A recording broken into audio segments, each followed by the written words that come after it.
Welcome to the Courtauld collection series in detail. My name is Grace Fannon and I'm an MA student of art history at the Courtauld and a Princeton Drawings Room assistant at the Courtauld Gallery.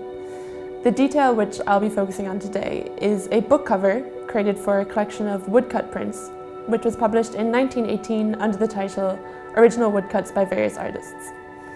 This was a project undertaken by the Omega Workshop, which was a design collective founded in 1913, which sought to incorporate aspects of modern avant-garde art into decorative domestic design. The book contains 15 prints, one of which is by Roger Fry, the workshop's founder, and another by Vanessa Bell, who was a central figure in the modernist art movement in Britain in the 20th century. As you can see, the book cover is printed in a repeating abstract pattern composed of these floral-type motifs and concentric circles, separated by thick diagonal stripes and lines of dots. This impression of busy ornamental intricacy is nicely balanced by the strict diagonal emphasis and thick stripes. It was created using a block printing method, whereby the design is engraved onto a block which is then inked and used as a stamp onto the surface of the material. However, there is an imperfection to the sort of splotched application of wineish purple and emerald green ink, through which the brown colour of the material itself is visible. You can also see these segmenting horizontal lines where the pattern repeats, and each section of the pattern does not line up perfectly with the preceding or succeeding section. There's also a wavering, uneven quality to the outlines of the shapes and the stripes. All of this contributes to a somewhat amateurish quality, a sort of lack of refinement or regularity. Yet the style of the Omega Workshop designs was characterized by a deliberately imperfect spontaneity. Roger Fry, one of the workshop's founders, valued, quote, freedom and vitality in design, believing that this increased the expressive potential of art to convey emotion. So this interest in the imperfect and the spontaneous and the expressively irregular is emblematic of the Omega Workshop's unconventional approach.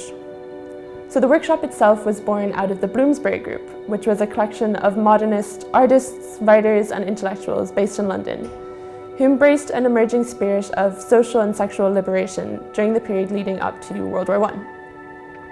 So the vivid colours and abstract style, which is typical to Omega designs, were still quite radical innovations during a period in which the legacy of a more traditional, more conservative Victorian aesthetic lingered. The Omega Workshop wanted to incorporate aspects of modern Cubist, Fauvist and Post-Impressionist art into their designs. So the vivid colours, flat areas of colour, the bold outlines and abstract shapes, which are typical to Omega designs, may recall the work of Picasso or Matisse, for example, which you can see here in Design for a Pattern. So another unconventional aspect to the Omega Workshop production was a professed dedication to anonymity. None of the works were attributed to a single individual, rather they were seen as the work of the collective as a whole. Works were signed, so to speak, with the Omega Workshop's logo, which was the last letter of the Greek alphabet, Omega, which is incorporated into a cartouche on the book's frontispiece page. The reason behind this desire for anonymity was that the artist wanted their work to be valued for its artistic merit, rather than for the reputation of any one individual. So you can see this book and other objects from the Princeton Drawings Room collection by booking an appointment online.